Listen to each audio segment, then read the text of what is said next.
We Talk is a production of BFAC On Air.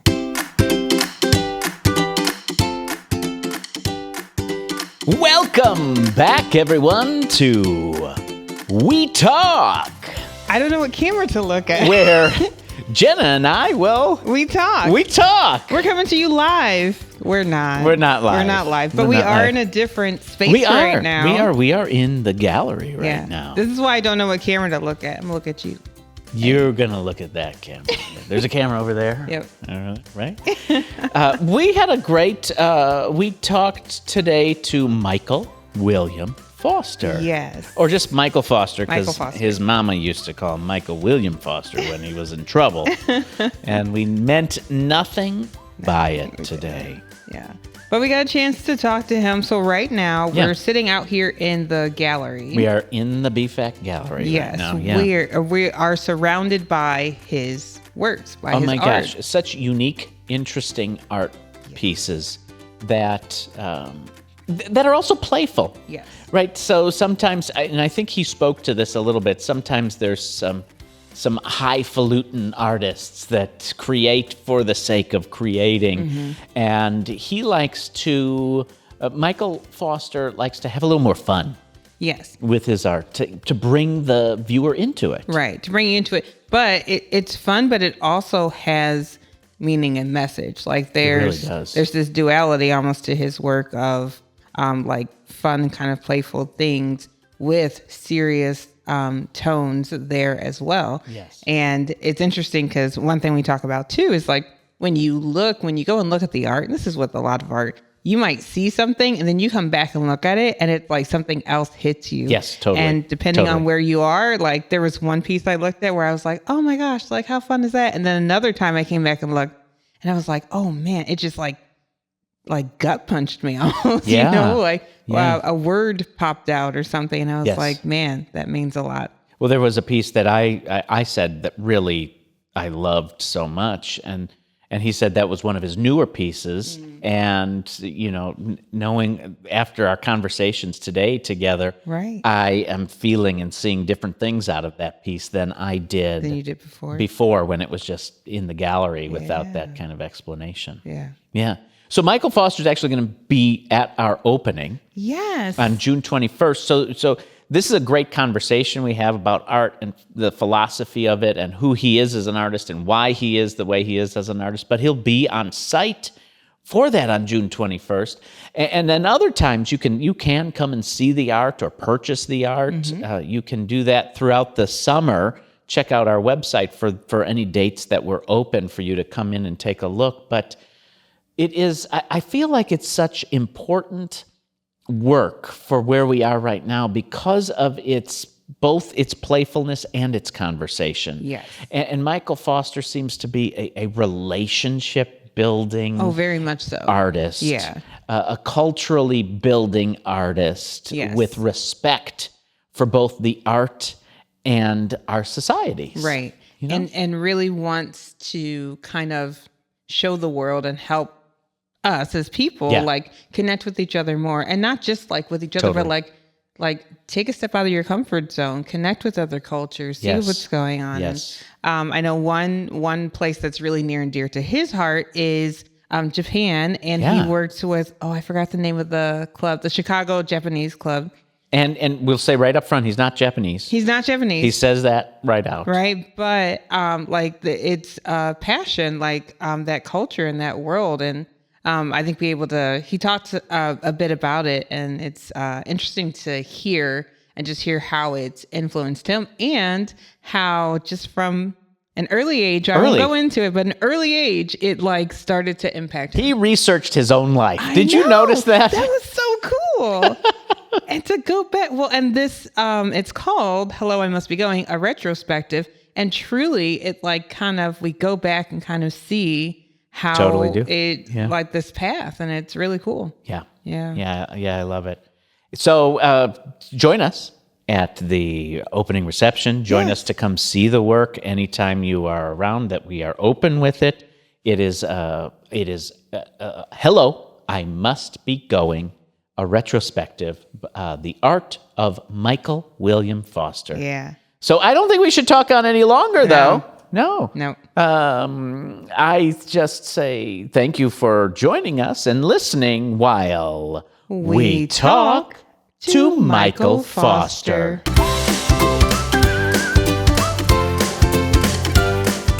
Take us back, all the way back. Rewind. I want to know Michael Foster as a young little boy and what stimulated the arts for you. Why do you want to create? Why do you have so many stories you want to tell? Why are you so inquisitive? There are so many things about the arts that make an artist a valid and worthwhile storyteller in many different ways. So what is it with you? What was your trigger? Well, how far back do we want to go? I mean, we can go to day one. So when I was 4, When I was born, I don't remember. I do remember my earliest memory, and it could be projected memory because you never know 100% for sure. Yeah. Was I remember I would do performances. I'd put on like my dad's shoes. My dad was like a big feet, like size 13 shoe, you know. Wow. And then a little guy like me, and I would just put those on. And I just like dance around and do performance, right? I want to see that. I don't know if there's any footage because I was born so long ago that they're probably shot on like 8mm film. It's disintegrated by now. But no, so I do remember. I have a very distinctive memory of being when I was 4 years old, like 4 or 5. And I watched like a Charlie Brown Christmas. Yeah. And I was like, I'm going to draw these characters. And I remember drawing the characters. And then I remember looking at them and being like, oh, these look like crap. I mean, I didn't say crap because I was like 4, but like, you know how children draw, like arms coming out of the sides. Yeah. Like, I don't like this. I got to get better at this. And I know like that was like my earliest memory of being my own art critic. Yes. Which triggered. And I think, but you ask like, how does that change you? It's like, well, I think that's what embedded into me. Like, I just got to keep getting better at this. Yeah. You know, one of my earliest memories is be a better artist. Is self-analyzing your own art. So do you still do that? Oh God, yeah. Yeah. I mean, I'm not as critical as I'm definitely not as critical as I used to be. You know, you get to a certain age, you're like, this is who you are and this is what you do. But I always push myself to be better at what I do. You know, because that's otherwise why I keep doing it. Some people, I think at a certain point, they get to like that, you know, I'm in the back 9 of my life right now. And it's like, I'll just coast. And it's like, I can't. Well, obviously you see my work, it's really busy. And I think it's because, well, besides that, I'm just processing in my brain all the time, just getting it out there. But also because I feel like you don't want to waste people's time. I mean, I like minimalism. Don't get me wrong. Minimalism can be beautiful. But for me, I feel like if someone's going to sit there and spend time looking at my work, it should be something that's interesting and worth looking at. And needs time to process. Exactly. And a payoff. I feel like you could stare at your pieces of art and just think and see this corner and this part and then these words and put these together with this half over. It's just, they're so intricate and amazing. So I think you have a very specific style. Right. Over your past 25 years or whatever that you've been an artist here, what are moments you're like, I can remember this moment and this is what made me do this or have this stylistic thing? Or what are some key landmarks for you? Okay, well, getting back into like the little kid stuff, right? Great. So I think a lot of it was cemented by my father was a musician. He's a psychologist by day, musician by night. And so we were a very artsy family growing up, you know, and even to this day, like I have a brother who's a musician, a sister who's a musician, my one brother writes, you know. I mean, psychology and the arts are not two things that are very distant from one another because of the humanity of them. And my dad was studying child psychology when I was a kid. Yeah. And so, like, he would analyze us. Like, he never hit us. After a while, like, just hit us, Dad, please. It's been 4 hours. We just want to get past this, okay? I don't know why I, like, poured water on my brother. I really don't. You're trying to reason with me. Help. He's all wet now. Let's move on from it. I love my father. He's so fantastic. You know, I'm at that age now where you're just happy to have your parents around. Oh, yeah. You know, you're in your you're closing in on 50 and they're in their 70s and you're like, oh thank God, they're still here, because I know a lot of my friends, they don't have that. But anyway, so I remember like there's just a lot of little things. Like I remember, I got into cartooning. I always loved like Charles M. Schulz. I loved like Charlie Brown. I could relate to Charlie Brown because I was a really scrawny kid. He used to get beat up all the time. Yeah. And so, for me, like cartoons and like Charlie Brown and then like, and all that. Cause in the 80s, there was sort of this like renaissance, like Garfield was getting big and then like Foxtrot. And so I found like, I loved that all was a those nice when I was a outlet. kid. I love those. Yeah. And then also too, there's just like certain things you become aware of. Like part of like how I got into Japan was, and I didn't remember this until years later. Yeah. So my parents had a funny story, like not a funny story, it was a terrible story. So like, my brother had a heart transplant back in like 2002. And that was just a big, huge emotional toll. Yeah. And my parents, from everything that had gone on, had separated. And then for 10 years, it was like that. And then I get a call one day from my mom. It was on Christmas of 2014, and she wants to talk to me. And my mom is like Southside Irish. So everything sounds like it's either let's party or this is serious. There's no in between. And so she said, Mike, I got to talk to you. And I said, well, what's going on? And by the way, I know it's serious if she says my name and doesn't call me hey kid. If she says hey kid, then I know this is just going to be a normal conversation. Yep. If it's Michael, I need to talk, I'm thinking cancer. Oh my God, this is heavy. And I said, well, Mom, just tell me what's going on. I'd like to talk to you in person. Well, just tell me. She goes, I'm getting married. I said, to who? Just to your father. I said, what the hell did you guys talk about this?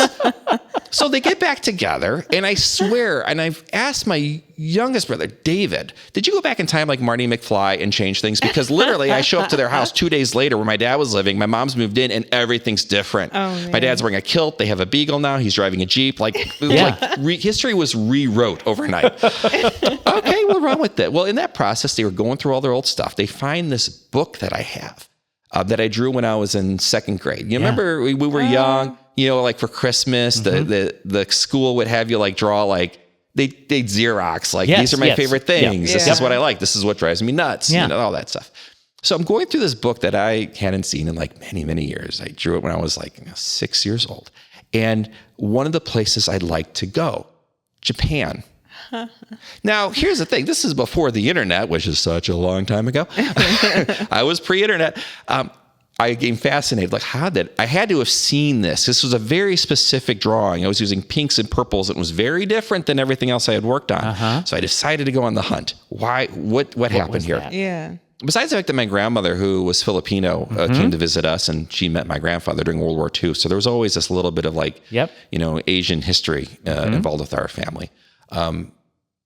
I ended up like doing some research, and I remember around that time we had a contest in school that said National Geographic. You had to write an essay about the National Geographic special that came on Sunday night. Right. And you get a little star. And of course, me being the overachiever, I remember my stars went all the way. I was like writing essays on repeats. A lot of the kids, they kind of taper off, and there I am.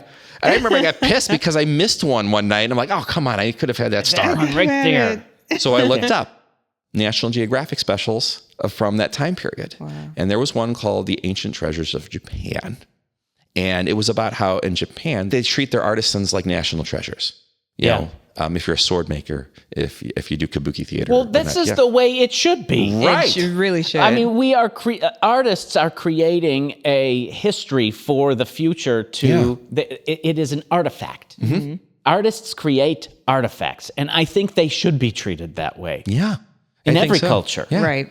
So fun fact. That's what drew you to that culture. Well, YouTube, you can look up all this stuff right now. So I looked at it and I said, oh, wait a minute. Like there was an image of a shot of Osaka with the pinks and the purples. And I said, that is what I saw. And it's so wild to like go back into your history and then remember. And I have a very good memory, but that I didn't remember, and to see that I was like, oh, that set me on this whole path. And it's like this was the start, and not even realizing that was the start almost, right? Yeah. I mean, before it was the start with like Charlie Brown and things, but then to find something that's kind of woven itself now through the rest of the things that you do. Yeah. How else has like just with the Japanese culture, how has that influenced some of the like your art and what you do?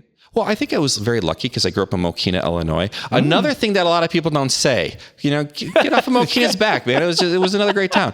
But they had a great video store called Mokina Video, of all things. And they made a business decision that they were going to have every VHS that was ever put out. It wasn't an artistic decision. It was a business decision. Wow. So it's How'd that work out today? Well, they're still in business. Are they? They're one of the last video stores you can go. It's almost considered like a landmark now because of this. Yeah. So it was a business decision, not a creative decision, but sure enough, it's like, 1991, 1992, and there's the French New Wave section.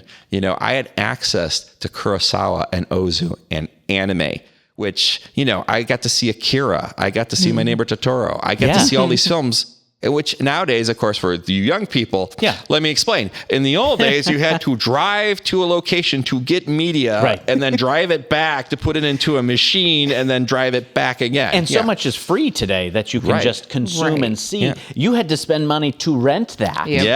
To see that. So you had to invest something more than just time. And that adds value too. Yes. Right. And so, but we had access to it. And that was, once again, because of the things that happened when I was a kid. And then I became very interested. Like also too, let's be honest, if you've ever seen Akira is that, it's an ultra violent film from like and cyberpunk. And I was into Blade Runner because once again, my dad was like really cool about that sort of thing. He was always about like artistic integrity and aesthetics. And so, when you, like The Little Mermaid and Beauty and the Beast, and these are all wonderful movies, but then you see Akira, you're like, whoa, that is very different than what I'm used to. And so I think throughout my life, part of how that ended up becoming, why the Japanese thread was because it just seemed like every time, like it just would kind of organically show up in ways that I found was fascinating and just sort of tied into what I was doing at the time. And I was very fortunate to have access to things. But I'm always very cautious to talk about it because I'm just a gaijin. I'm just even though I always tell people I do have Filipino blood in me, but I look like I came out of Portland, Oregon. So I don't really claim the Asian heritage that much openly. Because people are like, nah. I'm like, but I understand. I could see you, by the way, in Portland or Seattle. I lived in Seattle for 5 years and a little bit of Portland during Portlandia times. Here you go. Fun fact, Portlandia is really just a documentary. It is exactly like that. It is exactly like that. It was fun. Yeah. So let's talk a little bit about this show. Oh, yeah. We should actually talk about why I'm here. Right? Yeah. I'm just talking about God knows you didn't what. just come to visit? You're going to have fun editing this one. That's right. We will. So the title of the show is Hello, I Must Be Going. Yeah. This is, it's playful. Yes. It's ominous. It's a juxtaposition a little bit. Talk to us about how you landed on, first of all, the pieces of work that are in here and the title, Hello, I Must Be Going. Well, first of all, if you can't do Groucho Marx, Right. I was kind of concerned. I said, well, I know like Phil Collins had an album called Hello, I Must Be Going. And I said, that's over 40 years ago. I think it's okay. I think I can run with this. Yes. Yeah, it's a problem when you're getting older. You never really quite know how old you are and how, the time and now everything kind of starts to fade and get gray. So I said, well, originally I was going to, because it's been kind of a rough year. I lost my dog a couple months ago named Casper. Can I ask a question? Sure. I've seen some dog images. Yeah, that's my boys. Is that your dog? Linus and Casper. I was going to say, I saw the one with Linus. Those pieces are just gorgeous. Yeah. You Thank look you. in those. You can see friendship almost in those eyes of your pieces. I interrupted you. No, but that's keep okay. going. There's a level of complexity to your relationship with your dog, and I don't have kids, so I project a lot more of my emotions and stuff into them, and so it's been kind of a rough year so far. Just a lot of changes and stuff. So I was like, well. Originally, I was going to title something like really dark. It's kind of funny, like "This is the end" or like Revelations or something. I'm like, nah, because people might actually think I'm going off the deep end. So, and also too, it's really just not who I am. I try to have a lighter touch to things, because in my history, just a lot of things have gone wrong. And so you say, well, no one's in the hospital, so hey, we can figure all this out. And I thought, well, and then Hello, I Must Be Going. I was watching Animal Crackers, and they do the whole song and stuff, and I'm like, oh, well, that's. Let's do this a little bit more tongue in cheek, but also, because this is pretty much much of the work I've done over the last so many years. Yeah, I feel like this is the end of an era, and a new era is going to kick in next year. Do not know what that's going to look like yet, but I wanted to kind of do a celebration or just this is what I've accomplished so far. Yeah. Yes, and let's see where we go next, but. This is the end of one chapter, and the next chapter is going to start. So we should mention that it's a retrospective of your kind of artistic career. Definitely the last 10 years. I need to put, I know in the display case, that sort of Smithsonian kind of vibe to it. There's a really interesting entry point that kind of your inspiration pieces, right? Yeah. Yeah. It's like I died. And then that's what it is. Although he's very even hello, I much must be not. going. Like, well, They're like, we have a few weeks to the show. A lot can happen between now and then. I can get hit by a bus. But yeah. So the older works are kind of in the air. I should probably bring a couple old pieces and stuff just for kicks. We ran out of space. But yeah, it was just, I felt like I wanted to just kind of show off, because I think a lot of times you do art shows and it's like, here's my paintings and stuff, but you feel detached to it because what's the artist really, what's their intent, who they are, what are they trying to do? And I'm not one of those people who says, oh, this is Untitled 27 or duct tape a banana to a wall. Like, no, I want this to mean something. I think life is about that. If we don't have meaning, then why are we journeying through this place together? Exactly. So do you ever, when you were putting this all together and you take out a piece and you're like, I'm going to put this piece in, right? Yeah. Do you ever, does it give you like a flashback? How does it make you feel when you see this piece? Does it show you a representation of your life at a certain point? Do you feel that? Do you see that? Do you have emotions? What was it like assembling this show? One, because you say, like, how did I select my pieces? This is everything I have, Yeah, basically. right. I think there's like 2 pieces in my studio left. Well, let's get them here, damn it. Well, they're going to be auctioned off, because we're going to do the auction for the Chicago right. Japanese Club, which I'm very, very privileged and honored to be a part of that. Yeah. So for me, I do a lot of times when I'm working, I kind of consider them like an album, right? I'll do like 10 or 11 pieces that are kind of like the same sort of theme or idea. And then that becomes that album. And then I change it up a little bit, and then sometimes it'll be like a different style or a different approach or whatnot. And sometimes I know some of the pieces I have upstairs, which are my older pieces that are like all red and all and brown. That was kind of me going the most off the rails for my style. And I think you asked about that earlier, like what my style and design is. Yeah.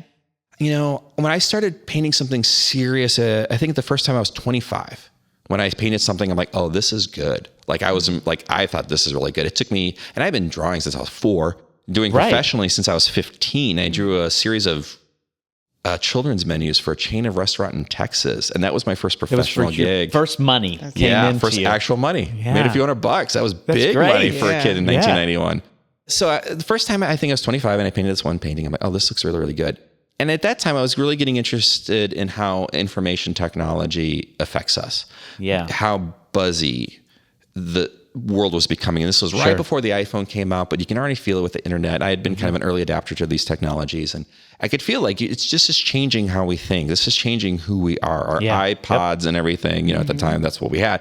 This is 1,000 songs. Yeah. Well, even that was the first time I actually watched a video on my flip phone. It was a Jon Stewart on the Daily Show segment, and I thought, and it was all pixelated. It looked like it was being broadcast from the moon, but it was like, oh my gosh, this is amazing. We can do this now. I spent $1.99 on like a 3-minute clip. Get better. Yeah. And so, but I could really feel like, okay, this is starting to change things, and I thought it was interesting too. I got into like non-duality.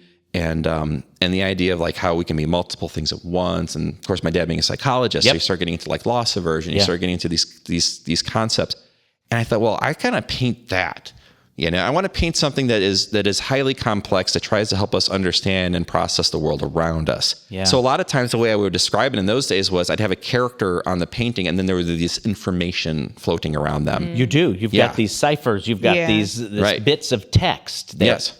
Why is that important to your art?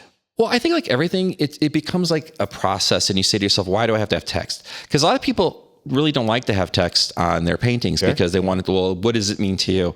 But sometimes I feel like my stuff gets so complex or so off the rails that it's like, well, I better have some anchor points that help at least explain what this is. Because I think it's very presumptuous for an artist to just assume that they can paint something that abstract and then, oh, you're all supposed to get it? No, come on. Everyone That's narcissistic. Exactly. So like, no, I mean, you don't know. So it's like, well, I think what we do is I try to paint something, and I like to have, whether there be a character or some text or some imagery that looks like a little person or something like that, to give you these anchor points so it's a way into the piece. Yeah. And then you can start extracting meaning from there. Yes. Yeah. And I think that's what's as I've been looking at your art, there is a lot. You mentioned earlier, like, there's different things going on. You also mentioned how, sometimes it's lighter, but I think when you're looking into it too, you do start to see what you were talking about with the ciphers and stuff, and this like,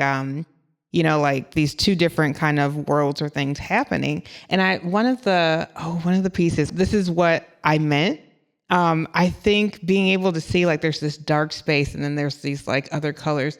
And I think it's just so interesting when you're looking at art anyway, because when you're going through stuff, like whatever you're going through at the time, you tend to almost like see or feel connected to, this art for those reasons. So I think having the words and having those different things come out really help you connect to that as well, where you're like, this is what I feel like was going on. Then you're like, this is what I meant. So when I saw the painting, this is what I meant. I was like, this is what, anyway.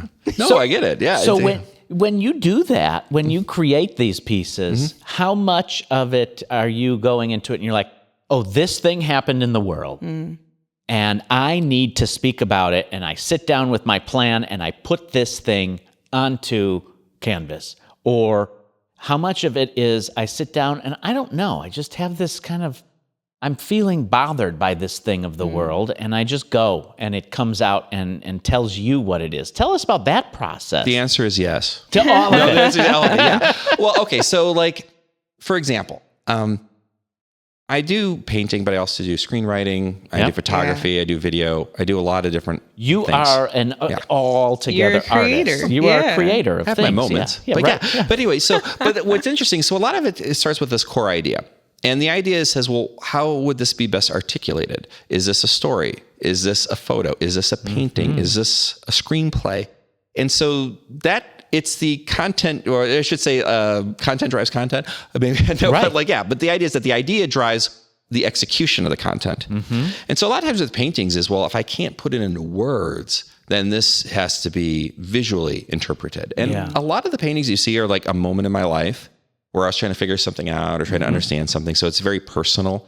Some of the paintings are about things that are external. It just depends on the piece. And Well, I think that's the greatest thing about an artist, is that they are able to make themselves raw. The thing they have gone through, they are uniquely able to say to the world, I am going to open this up for you to see this part of myself, and I'm going to share that with you so that you can be bettered from it. I mean, that is what you're describing there. That's beautiful. And I think, as you're younger, that's why it hurts so much and no one likes your work, because you're literally just putting your emotions in paint on something. As you get older, you get a tougher skin. You're like, well, I don't take it personally anymore. And after they duct tape the banana to the wall, it's like, well, you know what? Whatever goes. Like, I'm not going to, whatever critics say, I don't pay attention anymore. I've had a lot of people who like see the work and they just say, this means so much to me. Or people who don't like abstract work, they say, but just somehow I get your work. And that's the thing. You're changing lives like just one piece at a time. And as an artist, that's why you do what you do. I mean, it's great if you sell a piece. I mean, it's always nice. And you just hope that they take it home, and then every time they look at it, they get something different. Yeah. And if they're looking at it 5 years from now, they see something different. And hence the complexity of the work. I hope that's what happens. And sometimes you can go through something and the piece hits you differently. It doesn't always have to stay the same. It can evolve with your experiences. Right. Yeah, well, exactly. Like a lot of these pieces now mean something very different to me, just because a lot of the changes over the last couple of years. So or even just the world's changed. A lot of things have changed. It's like, the world hasn't changed. It's exactly the same. Oh my gosh. One of your I guess it is kind of like the more it changes, the more it stays the same. But a little bit. There was one of your pieces, I can't remember if I saw it on Instagram, if I saw it here. Betsy wonders about her place in this hostile universe. Digital over illustration, a bourbon sour. And I love the specificity of that time.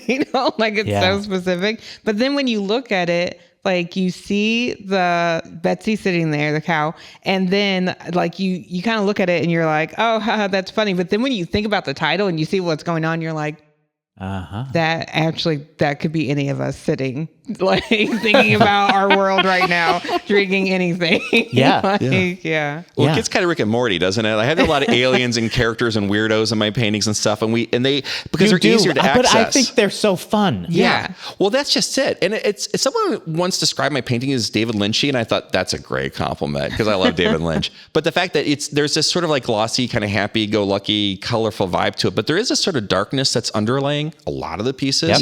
Because that's just life, it's life. Yep. And life is painful. I mean, I've had a very, very good life. I am very lucky. I mean, I will not I will never complain to anybody about my life. My life has actually been very, very wonderful. But even the most wonderful lives, I mean, it's hard. Sure. Pain Life is hard. finds you. Yeah. No matter what. You do not get out of this world unscathed. And so you have to just accept that. And then I think a lot of my work, also too, part of the meaning that people can extract out of it is that if it was just happy pieces, that's nice. It was painful pieces. Okay, well, it's dark. But the fact that you have both of these sort of Married, but they're also playing with each other. Yeah. They're swirling around each other. Yeah. And isn't that how we look at the world?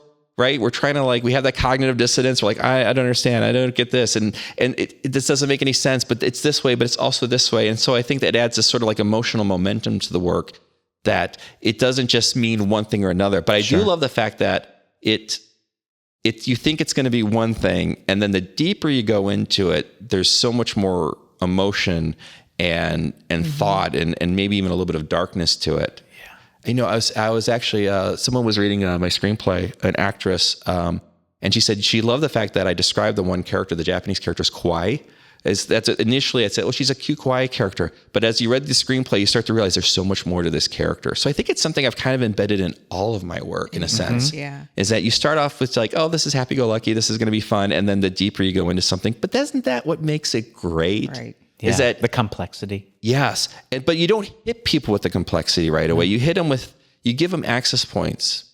I think getting back to the pretentiousness of art, right? The pretentiousness, whatever, is that I think that if you're just painting a bunch of stuff and nobody gets it, then you're just painting for yourself. True. It needs to be communication. I think that anything you're doing it's a two-way street. And so if you don't give people access points, if you don't give people a way into your work, then you're not painting for anybody else. You're just painting for yourself. And if that's what you like, hey, you be you. But it's way more fun if you can get that dialogue It's going. a relationship then. Yes. Yeah. That's what it becomes. Right? Exactly. So you just mentioned your screenplay, and we talked about this a little bit before. Yeah. Before we started recording, we talked. Yeah, We did. That's okay. Can you share a little bit about your screenplay and the kind of how that came about? Yeah. So during COVID, we all had a lot to do. Actually, I didn't. I shouldn't say that. I was actually very busy because the company I was working for was just got busy. So I kept pretty busy, but we still, you're sitting at home all the time. And I remember thinking, I hadn't written a screenplay in a while. I used to work when I was a kid, I worked in television. I had Spielberg's company looking at me back in the 90s. And it was just, I've almost made it so many times. That you've made it. That I've made. I don't know. Have I? I think so. I mean, this is a pretty nice setup. I'm assuming I've gotten somewhere. Yes. I still love my life. I don't care. But I thought maybe it was time to write something. And also too, because at that point I had been studying Japan culturally. I got serious around 2017 because I always loved it. I always found fascination to it. But then I think at some point, I think I turned 40. I'm like, you know what? I'm going to just deep dive into this. This is going to be my thing for a while.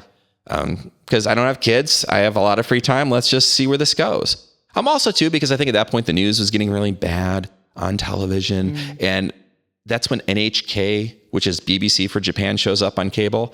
And you know how it is. You're watching our news and it's just, it's just one bad, ugly story after another. And then you turn to NHK and it's like, Mr. Sakamoto-san's family has been growing green tea in the region underneath Mount Fuji now for 13 generations. And he turns, he says, someday, he says it, of course, in Japanese. Yeah, we'll get this right. And I'm like, that's my people. And I said, well, I want to learn more about this because there's something that's happening here that I want to understand more about.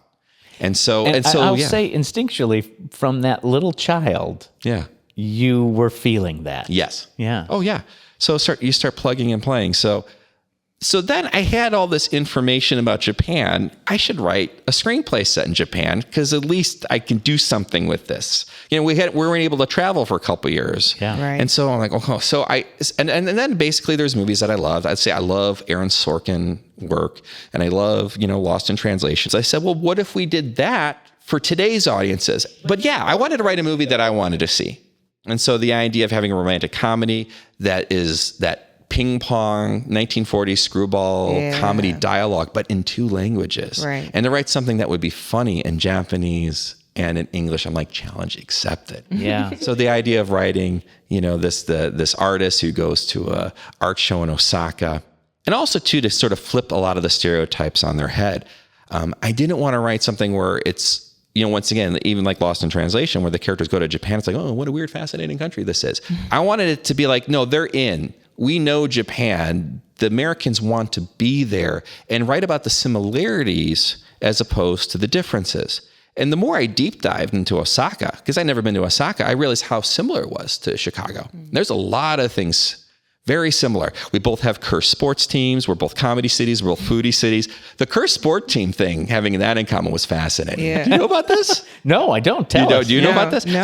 So the Hanshin Tigers, the Osaka Tigers, in 1985 won the championship, and they got a little rowdy, and they threw a statue of the Colonel, the KFC Colonel Sanders, into the river, which apparently upset the Colonel, and they were a terrible team ever since. They actually dug out the statue like around 2008, 2009. But yeah, they have the curse. We have the curse of the Billy Goat. They have the curse of the Colonel. Oh wow. my gosh. That's really interesting. They dug him out. He's if you go to the Osaka Tiger, the Hanshin Tigers, stadium, you can see the dugout Colonel. They restored him, and they did win eventually again. So but the fact that he had all these funny things in common, and I thought that's interesting to write a scene. We were in a blues club, but in Osaka.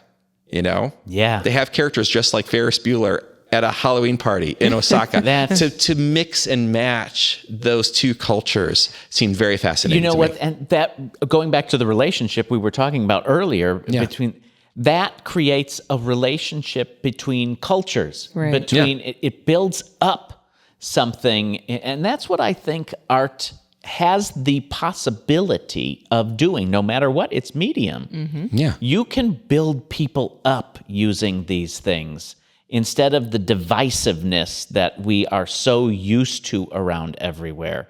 Mm-hmm. And I think that's key. Right. To being a human on a journey together. When we have the opening, I mean, that's part of it. I don't know if we're going to say something or not. In June 21st. June 21st from 2 to 5 p.m. Yes, that's right. Yeah. Is there going to be a lot of different people from different backgrounds there? And I'm going to try to encourage everybody, if you're watching this and you're going to go to the show, just start talking to people. Hey, how do you know Mike? Use me as like the catalyst for that. And I'm sure there'll be a really funny story attached to that. And if you don't, that's fine. Then tell a funny story about me. That's cool. But I want people to not just stay within their own groups. Yeah. Let's start intermingling, because that's really what this is all about. People are going to see the paintings, and in the end, if you look at the work and you all of a sudden, like Monday morning comes and you're at the office and you're like, oh wait, I figured this out. It kind of stirs something in you to make your life a little easier, a little better. I mean, that's in the end, that's why we do this. And the divisiveness and everything, it's just, we need artists more than ever, because I think that's the point of this, is to bring people together and to get people thinking differently and to do talking. talking. Accepting. Yeah. And I know that people are going to be coming to the show. I mean, they are all different backgrounds. They're going to come from they come from different countries. They're going to come from different political affiliations. It won't matter. It doesn't. And here's the thing I'd say step out of your comfort zone with this. Oh yeah. Mm-hmm. And my paintings are pretty good. I mean, there's nothing here too controversial. There's nothing pretty good. I mean, they're stunning. Oh, thank you. They're stunning. Oh, thanks. And I mean, I could be wrong. I could be oversimplifying this, but I feel as a recipient of the experience you provide for us, thank you, that you get everything you want to and need out of it, right? Mm-hmm. We talk a lot about how, they're very deep and there's layers to them. But if you want to stop at a point, you can stop at a point with your pieces and appreciate it to that point. And then when you're ready to go deeper into it, it's there for you to take that journey into. Yeah. Does that make sense? Yeah, well, they're friendly. I mean, that's the thing. I use a lot of nice colors. I like colors. I like friendly shapes. Yeah. I mean, some of the context could be a little dark in certain pieces, but it's really about welcoming you in. Yeah. And I think all great art does that to a certain extent. The stuff that we talk about for years and years to come. And don't get me wrong, there's a place for movies like Civil War. There's a place for movies that or art that's like that accuses you, that confronts you. There is places for all of that. But I've always thought in the end, to me, the ones that we talk about the most, like the Spielbergs or, the, or I'm just trying to think of or even like Michelangelo, you get into like historical things, or like Hokusai. It's a welcoming, work of art. Yeah. And there could be things that are in that. Like for example, in the 100 Views of Edo book, Horoshike, a lot of people say, oh, this is just nice little Japanese cartoon drawings. But when you really look at some of the imagery, like sometimes he has the pleasure quarters drawn. Yeah. And especially for 19th century Japan, wow, that's controversial. Or he'll do these funny angles of like a horse, kind of underneath the horse. So he's making commentary. He's saying something about this. But yet you're not immediately put off by the piece, right? Yeah. You're like, oh, this is kind of cute. This is kind of interesting. And then you're like, oh, there's that next yeah, journey. I love Edward Hopper too. Edward Hopper was one of my favorites growing up as a kid. And just because once again, it creates this wonderful space, right? And you can see the emotions behind that person and the person's relationship to you and the environment just tells such a wonderful story. Yeah. And it's such a simple piece. A lot of it, not simple, but like the execution of it, it's just a person in a window. It's just a person in a theater. Yeah. It's just a couple of people having like chop suey. Yeah. But man, Nighthawks is one of my favorite objects on this planet. It might be cliche because it's such a popular piece. But man, I every time I go to the Art Institute and I see it, I get something new. I don't think it's cliche. No. I get something new out of it each time.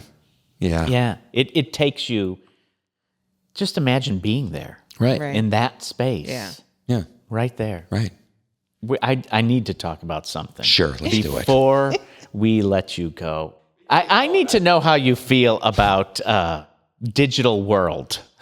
Oh, in what context? And how that comes out through your artwork here. Really? Okay, all of it? Oh, well, this is definitely going on for another 20 minutes. On and on. Are you talking about like AI or just talking about the digital world in and of itself? I think just the digital world any way you want to take it. I'm not going to qualify how you could answer that. But there is a digital element. Oh, yeah. An electronic world element. I keep putting my hand up over exactly. here. Yeah. Smack that camera. Yeah, we're subliminally trying to knock this out of here.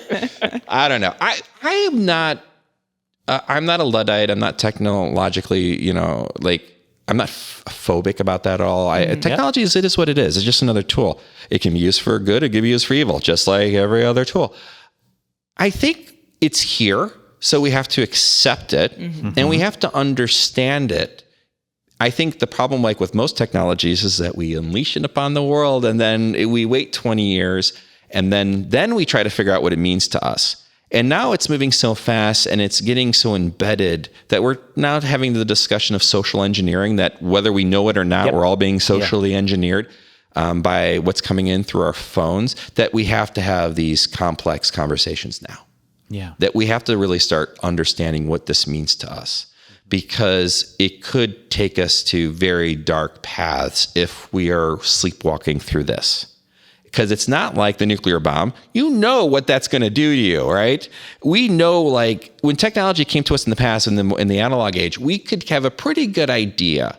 But communications, TV, radio, like all that, that's different because it's murky, right? And like I always say, like at a sports game, you know who the better team was. You know how the outcome is by the end of the game. You see a great movie. Who threw the kernel into exactly, right? But you see a wonderful piece of art or you see a movie, it takes years for that really to seep in and change you and to understand that. And now we've created technology as this like two-way street it's hyper. It's like, it's the feedback loop is becoming extreme. And I think it's taking us to places that we don't understand and they may not be good. So what does that do with my art? I think like a lot of it is just that level of complexity is there. A lot of times the noise is it the stuff that's buzzing around us. When I used to, my older pieces, that's kind of like how I saw it, was the clouds of information floating around us that's affecting us. That's like, as we're all sitting here, information is floating. We're recording information. Information is circulating like this typhoon just all around us. And so I wanted to make all of us aware of it in a sense. Yeah. So hence the why the pieces are so complex and so thorny, or like just so much information and buzziness is going on, is to get us into that mindset to be aware of the buzziness, to be aware of the information, and not what necessarily the information is, just the fact that it's out there. And I'm looking at this piece right off camera over there, and not only I'm seeing the information and I'm seeing the the beings in this piece, and I'm seeing all of these like wiry things connecting information to other pieces of information, and it's there's an element to it that it's like there's so much of it out there. How do I make sense of that? Yeah. Right? How do we make sense of that information? That's what I get out of Yeah, and I don't know if this. I have all the answers, but I think it's part of it is just to get ourselves training to think about it. Well, that's the greatest thing about you as an artist, right? Yeah. You don't have the answers. I have some, I think, yeah, but I don't have to well, write. yes. They're probably all wrong. But you propose the concept. Yeah. Well, the thing is that we're making connections on our phones, we're making connections in our lives, and then our brain's making connections. And so how that translates, I think about that kid, all those years ago who watches a National Geographic special about Japan, and then here's where my life is now. But now here I am, a part of the Chicago Japanese Club, a wonderful organization. I can't say enough good things about them and what they bring to the community. They help a lot of elderly Japanese in the area to, just figure things out. And that's, we all have to, we're all just drops in the ocean. I always say we just try to be a drop in the good one. And that's great. Yeah. Well, Michael William Foster. Oh my gosh, am I in Thank trouble? you. Full name. Sounds like my No. mom Full when she name. uses my full name. He put the full name on there, there we and I go. needed Oh, yeah, to that use piece, it, yeah. right? Right. So this Hello, I Must Be Going. It is. We've got the opening reception on June the 21st, but then we've got a variety of gallery days where it's just open to come experience this at your will throughout the summer. So check out our website, bataviafineartscenter.org, for those dates. And we just hope for you, what a great retrospective of the chapter that has happened. Yes. And we look forward to seeing the creations of your next chapter. Yeah. Oh my gosh, as thank we you so go much. forward with you as an artist. You And really great hyped that luck. up. I better deliver. You better. Because man, You better, and then as you keep going, just keep coming back here. How about Oh, that? definitely. Right. Yeah. I appreciate it. Thank you guys so much for having me. Thank you so much, and thank you to our listeners for You think listening. they're still here? I went on think a they bet. are. No, they're here. They're still here. So stayed thank with you us. for listening while We talk to to Michael Michael Foster. Wow. You guys can do a duet.